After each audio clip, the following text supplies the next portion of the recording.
Ok, deuxième partie de l'exercice, toujours sur le suivi des ventes des représentants de la Voie des Sacres. On souhaite maintenant, dans la deuxième partie de l'exercice, dans ce petit tableau récapitulatif, avoir la somme des chiffres d'affaires pour chaque région, ainsi que pour la France, de façon évidemment automatique, tout en sachant qu'on va essayer de récupérer les données du tableau du dessus. Donc il faut trouver une astuce qui va nous permettre dans Excel de récupérer automatiquement les chiffres d'affaires ici, en fonction du nom de la région évidemment. Et bien ceci, on va pouvoir le réaliser grâce à une fonction qui s'appelle somme.si, une somme conditionnelle. Allons faire un tour dans l'assistant de fonction. La fonction somme.si, on va la trouver dans la catégorie maths et trigo.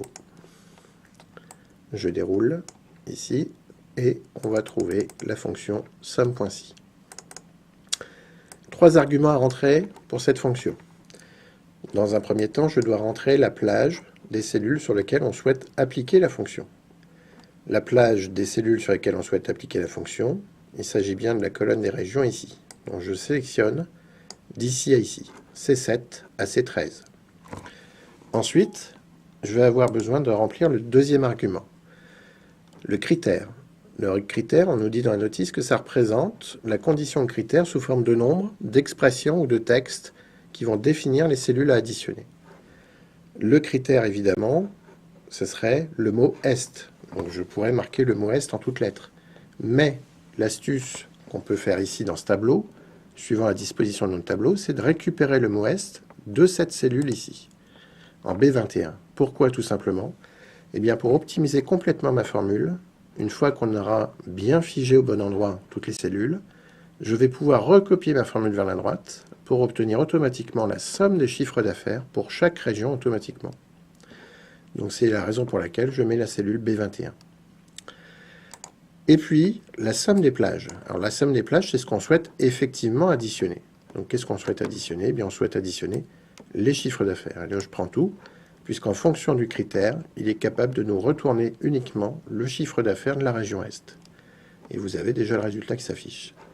Maintenant, si on souhaite recopier cette formule pour les autres régions, eh bien, il va falloir figer au bon endroit. C'est-à-dire figer toutes les plages, ici. Donc j'appuie sur F4, comme d'habitude, le raccourci clavier, ou Commande T sur Mac pour figer toute la plage. C'est-à-dire pour plus que ça bouge. Le critère, on pourrait figer uniquement la ligne 21, ce que je vais pouvoir regarder, utiliser la même fonction juste en dessous. Surtout pas figer le B, puisque sinon ça n'a aucun intérêt, je ne pourrais plus recopier la formule pour les autres colonnes. Donc ici, je vais positionner un dollar seulement devant le 21. Et puis la somme des plages qu'il va falloir figer en entier également, H7 à H13. Ma formule est terminée, je valide par OK. Et je vais pouvoir recopier maintenant cette formule jusqu'à la région sud pour obtenir ceci. Surtout pas jusqu'à la France, puisque dedans, j'ai pas le mot France. Pour la France, on va tout simplement faire l'addition de la ligne, c'est-à-dire l'addition de toutes les régions. Je sélectionne comme ceci, dernière cellule vide qui va accueillir le résultat, et je vais cliquer sur Sigma ici. On obtient donc le chiffre pour la France directement. Maintenant, pour les salaires et les charges patronales, eh bien, on va procéder pratiquement de la même façon avec la fonction SUMSI, sauf que tout va se jouer avec la dernière colonne ici. Donc je vais récupérer, je pourrais recommencer toute la formule depuis le départ, mais je vais tout simplement récupérer la formule du dessus, puisque c'est à peu près le même principe. Le seul argument qui va changer, c'est la somme des plages. Donc je récupère la formule de la façon suivante. Je prends cette formule ici et je la recopie une fois en dessous. Évidemment, il faut que je l'adapte par rapport à ce que je souhaite. J'ouvre à nouveau en cliquant sur F de X ma formule. La seule modification à faire, ce n'est plus la somme des chiffres d'affaires que l'on souhaite, mais la somme des salaires plus les charges patronales. Donc tout simplement, ici, il s'agit de la sélection K7 jusqu'à K13, c'est-à-dire la dernière colonne. Tout simplement, je valide par OK, et je peux recopier ma formule vers les autres régions.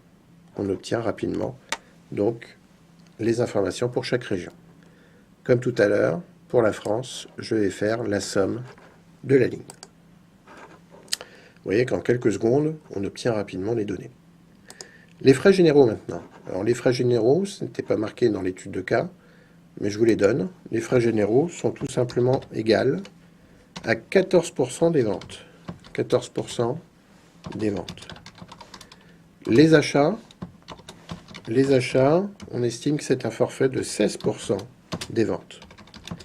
16% des ventes. Alors quand on dit 14% des ventes, il s'agit tout simplement de reprendre le chiffre d'affaires de la région. Donc ici, pour les frais généraux, l'opération est toute simple, égale 14% multiplié par le chiffre d'affaires qui est au-dessus. Je ne fige rien, pas besoin. Je vais pouvoir recopier ma formule vers la droite.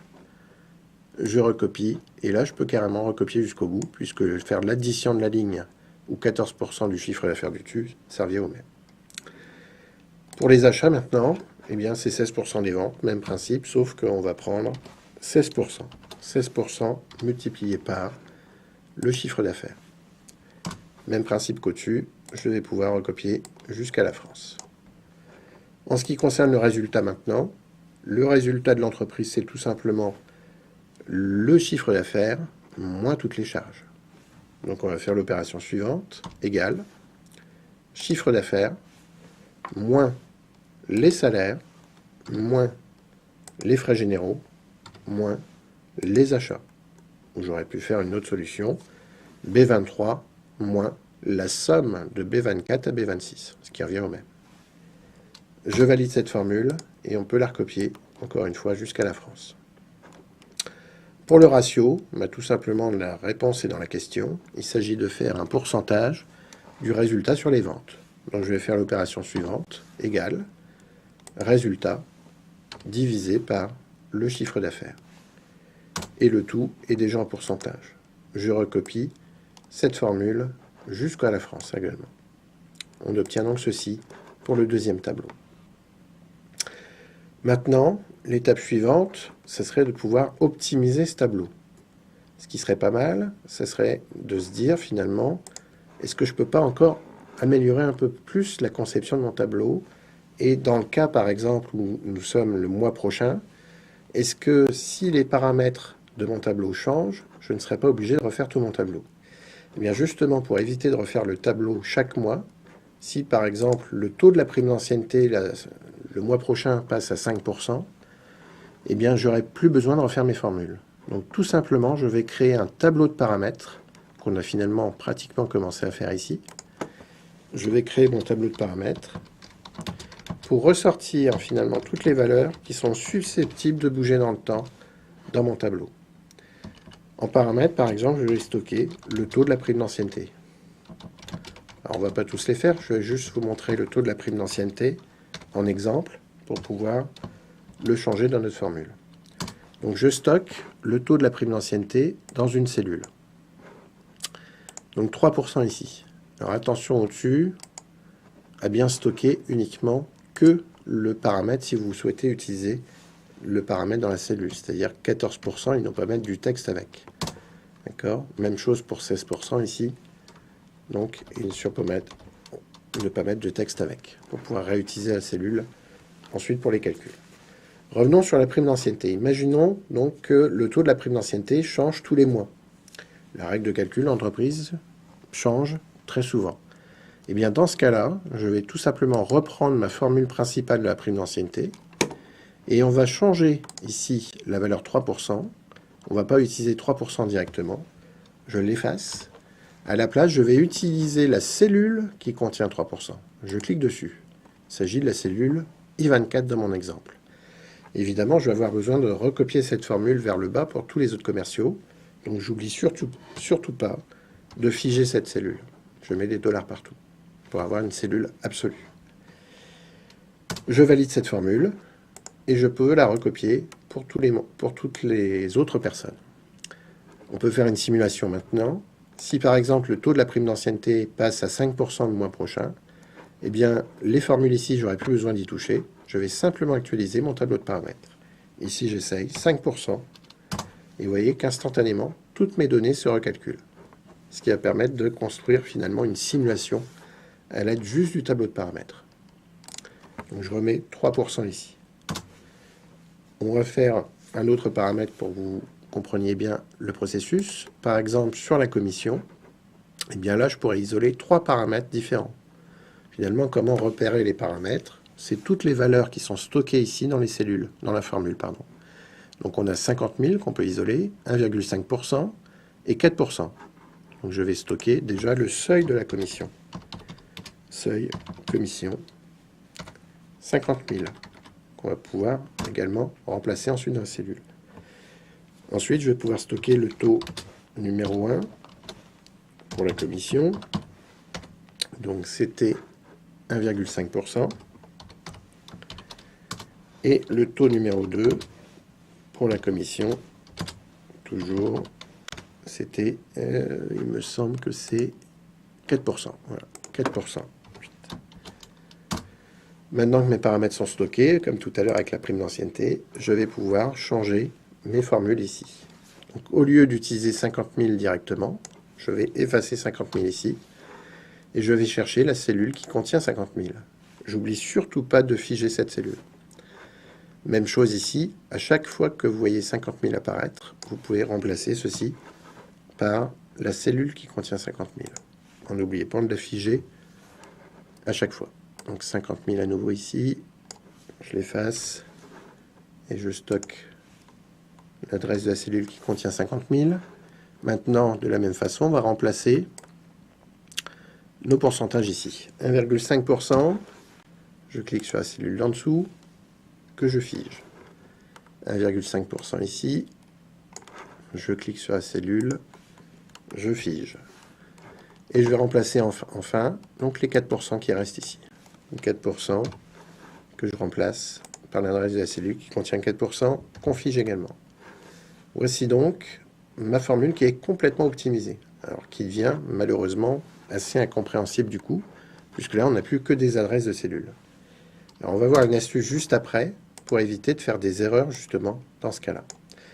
Je continue d'actualiser ma formule principale pour tout le monde, et là effectivement, comme tout à l'heure, si je change un seul paramètre, je mets par exemple 3% ici, vous voyez que tout se recalcule automatiquement.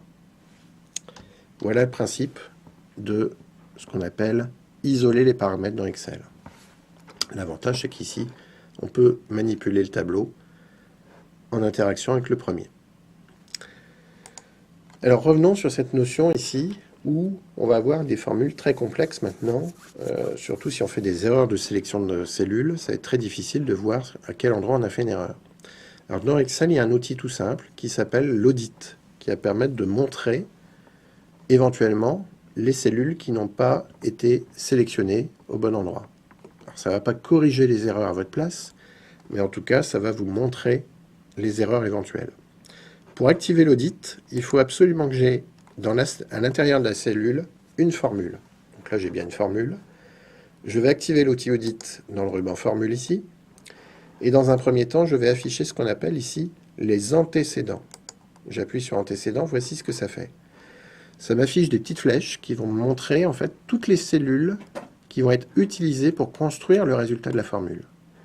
Effectivement, j'ai bien utilisé le chiffre d'affaires ici, mais j'ai également utilisé le seuil de commission, le taux numéro 1 de commission, le taux numéro 2 de commission. Donc là, ma sélection est correcte. Alors pourquoi ça permet de faciliter la correction d'une formule? Eh bien, vous doutez bien que s'il y a une flèche qui partait n'importe où dans le tableau, par ici ou par là, n'importe où, eh bien, en un coup d'œil, vous voyez très bien, en fait, si la sélection est correcte ou pas. Donc ça, ce sont les antécédents, c'est-à-dire tout ce qui permet, justement, d'afficher les cellules qui ont permis de calculer la cellule sélectionnée. Maintenant, à l'inverse, je vais pouvoir afficher ce qu'on appelle les dépendants. Dépendant, c'est juste en dessous, c'est-à-dire tout ce qui va utiliser le contenu de la cellule sélectionnée. C'est-à-dire à quel endroit j'ai utilisé la commission. Eh bien, dans le salaire complet ici, dans le total de la colonne et dans la moyenne. Ce qui permet aussi de rectifier éventuellement les erreurs. Pour info, ces petites flèches d'audit disparaissent automatiquement au bout de quelques secondes. Si vous voulez les supprimer, tout simplement, il suffit de cliquer sur « Supprimer les flèches » ici. Voici donc pour l'astuce sur l'audit dans Excel qui permet de vérifier vos formules assez régulièrement. Voilà, c'est la fin de cet exercice sur la voie des sacres.